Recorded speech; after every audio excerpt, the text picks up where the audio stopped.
Leitura livre, audiobook Flor de Ouro, leitura solta, dia 28 de agosto. Capítulo 13.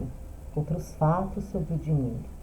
Um bom objetivo é como um exercício vigoroso faz você se alongar. Mary Kay Ash. Então, qual é a dica quente? Perguntou Trace. Vou contar outra história. Comecei. Lembram-se de como contei que Robert e eu não tínhamos nem um tostão guardado e mal conseguíamos pagar nossas contas quando nos mudamos para o Oregon? Minhas amigas aqueceram. Foi nessa época que percebemos que precisávamos fazer algo diferente ou financeiramente continuaríamos sempre pela bola 7. Apesar de estarmos ganhando uma miséria naquela época, decidimos que tínhamos de tomar algumas medidas para ter algum tipo de futuro financeiro. E o que vocês fizeram? Perguntou Leslie. A primeira coisa que fizemos foi arrumar um contador. Mas para que um contador? Questionou Leslie. Se vocês não tinham nenhum dinheiro. Você sabe como é fácil enganar a si mesmo em matéria de dinheiro? Naquela época eu achava que de alguma forma nossos problemas de dinheiro se resolveriam milagrosamente. Como sou uma otimista incorrigível, a última coisa que eu queria enfrentar era nosso dilema financeiro. Se eu não pensar no assunto, o problema vai desaparecer. Esse era meu mantra. Leslie riu. Por acaso você é telepata? É exatamente isso que eu faço. E muito mais do que enfrentar a verdade, não é, retruquei. Portanto, foi extremamente penoso contratar um contador e encontrar-me com ele 2 vezes por mês. A cada 2 semanas, Beth me esfregava na cara a triste situação financeira em que Robert e eu estávamos. Parecia minha mãe, que não me deixava sair da mesa enquanto eu não comesse as ervilhas. Beth não me deixava ir embora antes que cada conta e cada dólar, ou sua falta, fossem discutidos e contabilizados. Não era nada agradável. Eu morria de medo de nossas reuniões. E há um lado bom nessa história? Perguntou Tracy, rindo de mim. Achei graça.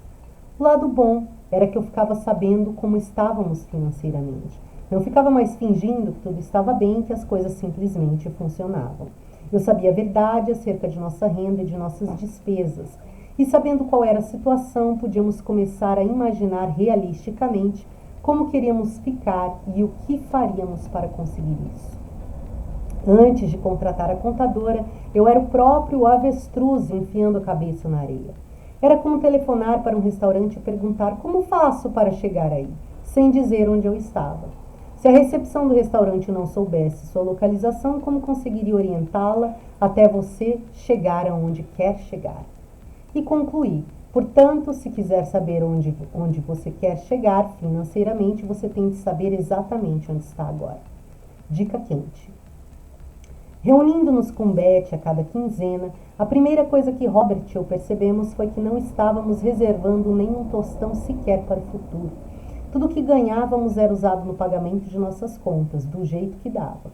Então resolvemos começar a nos remunerar primeiro e pagar nossos credores depois. Sei que o conselho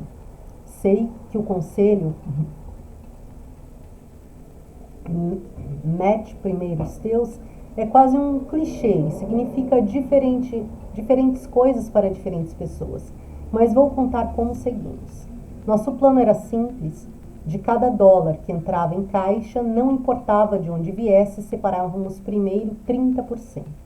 Assim, se entrasse $100, reservávamos $30. Se entrasse $1, um único dólar, reservávamos 30 centavos. Assim, dividimos então esse dinheiro em 3 contas. 1. Conta investimento, 10%. 2. Conta poupança, 10%. 3. Conta de caridade e colaboração com o próximo, 10%. Depois que tirávamos esses 30%, o restante era destinado às contas.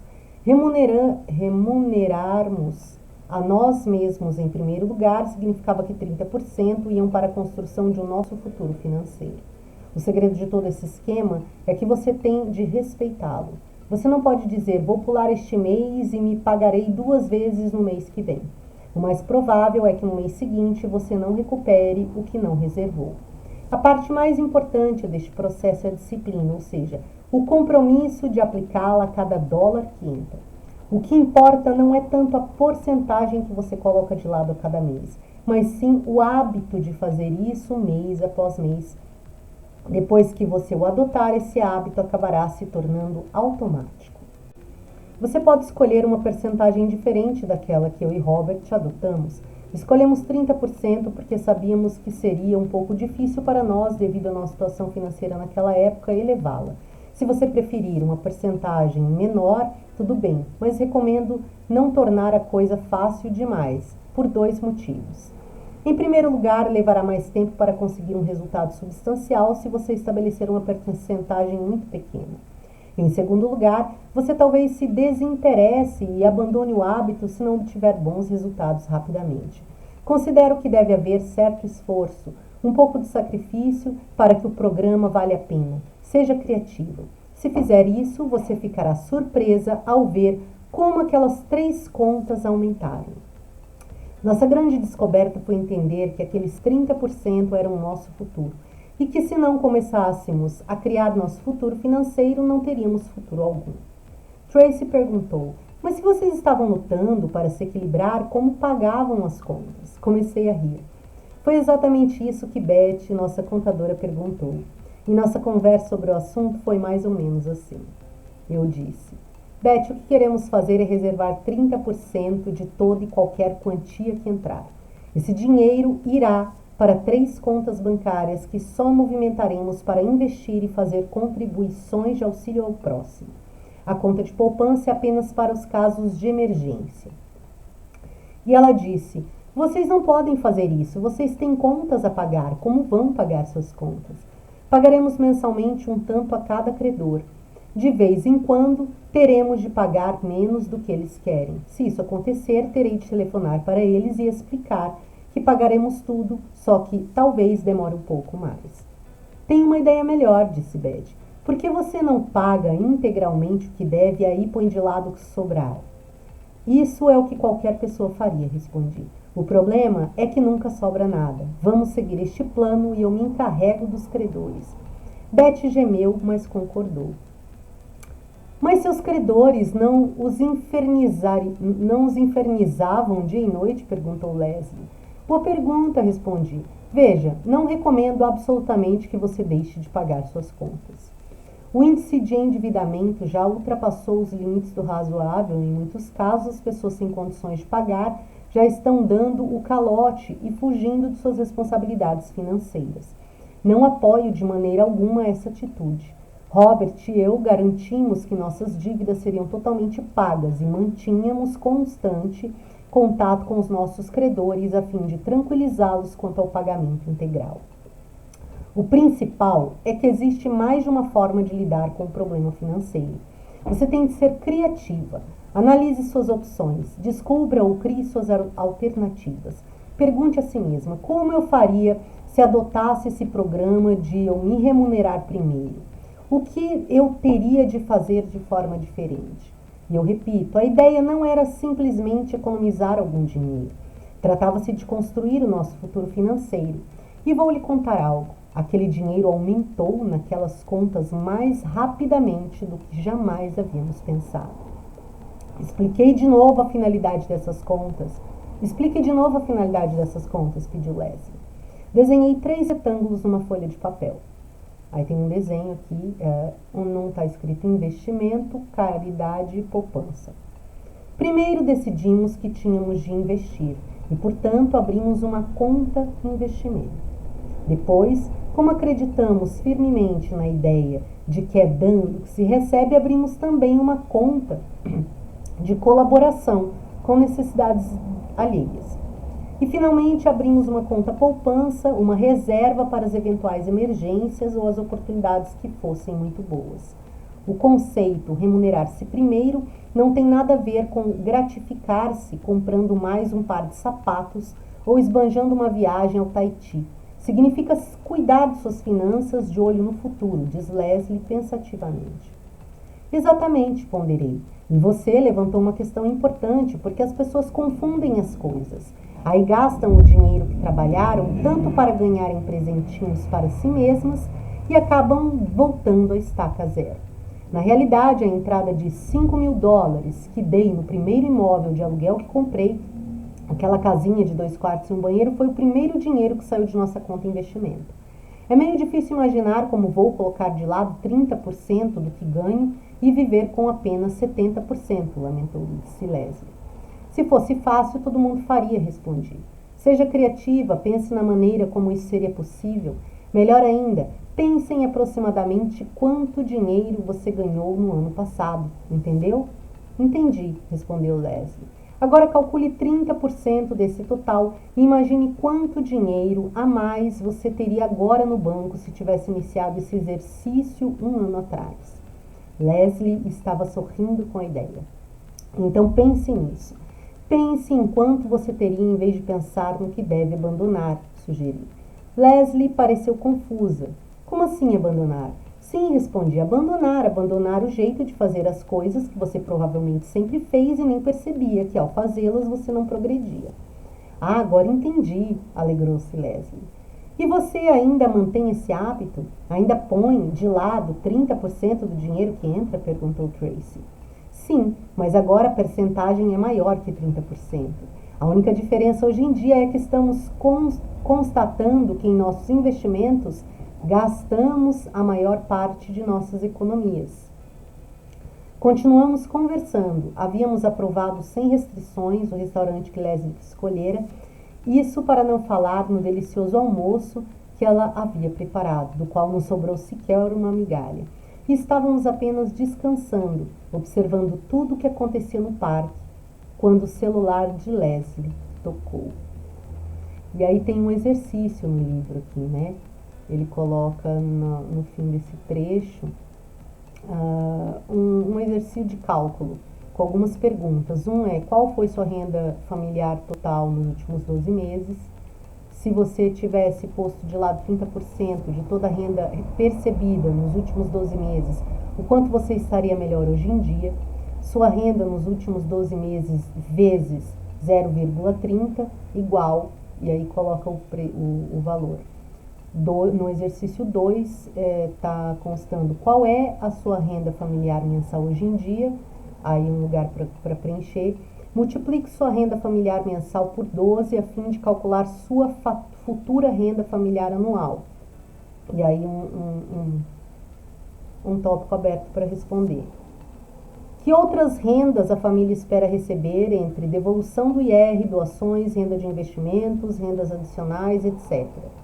Mais uma parte para preencher. E aí, por fim, renda familiar total, né, na soma desses tópicos anteriores. Se você tivesse colocado de lado 30% de toda a sua renda percebida nos últimos 12 meses, quanto a família teria acumulado, remunerando-se em primeiro lugar? Aí tem renda familiar total vezes 0,30. E aí um instrutivo. E para quem gosta de livro de finanças, você vai vendo, esse é um exemplo. Só que tem várias outras atividades assim um pouco mais... Então, ali para o nível moderado para depois, né? Aqui ele coloca uma parte investimento, auxílio ao próximo, caridade e poupança, né? E no caso da poupança seria aqui que ele está falando da reserva de emergência, que alguns outros mais,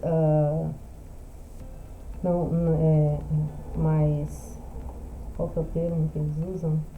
Alguns investidores menos conservadores, digamos assim, né, um pouco que entram mais aqui no risco, um pouco maior, eles recomendam, se vocês forem ver, é bom ler vários livros para poder adequar o que é mais adequado, o que cabe melhor para o interesse de cada um. Né, eles podem fazer outros tipos de adequação. Tanto nessa separação, então eu ponho aqui investimento, caridade e poupança. No caso da poupança, que seria essa renda que é a reserva de emergência, alguns fazem um investimento em alguns fundos que tem um risco maior, mas tem um rendimento maior do que a poupança, que no caso da poupança seria só um guardar, né, o dinheiro. No caso aqui onde ela pôs caridade, ajudar ao próximo, tem algumas pessoas que entendem que é melhor primeiro a sua empresa prosperar para depois ela fazer esse movimento em maior montante.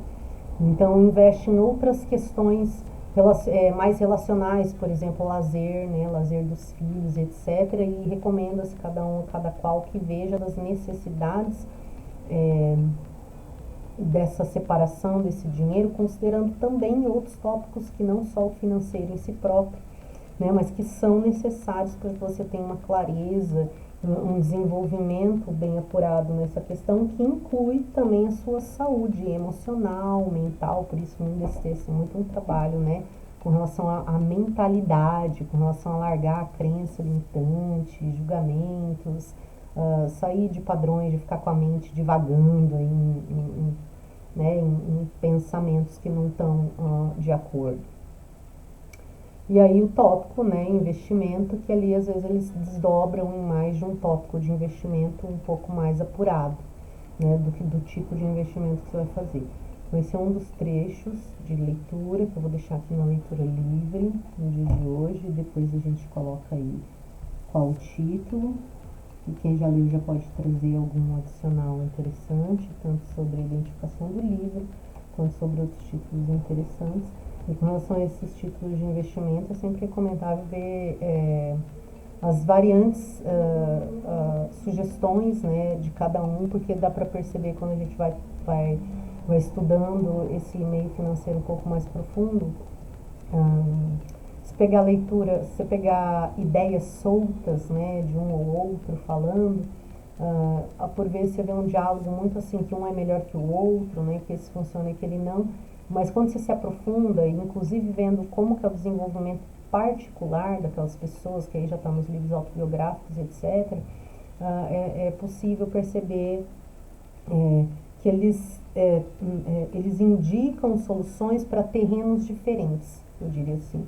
Então todos são válidos, e aí é o leitor que vai saber em que tipo de situação se encontra, que tipo de terreno está, que tipo de opções, oportunidades, seleções e interesses lhe cabe, eles fazem parte das escolhas para poder selecionar o que poderia ser mais adequado para ele, sabe?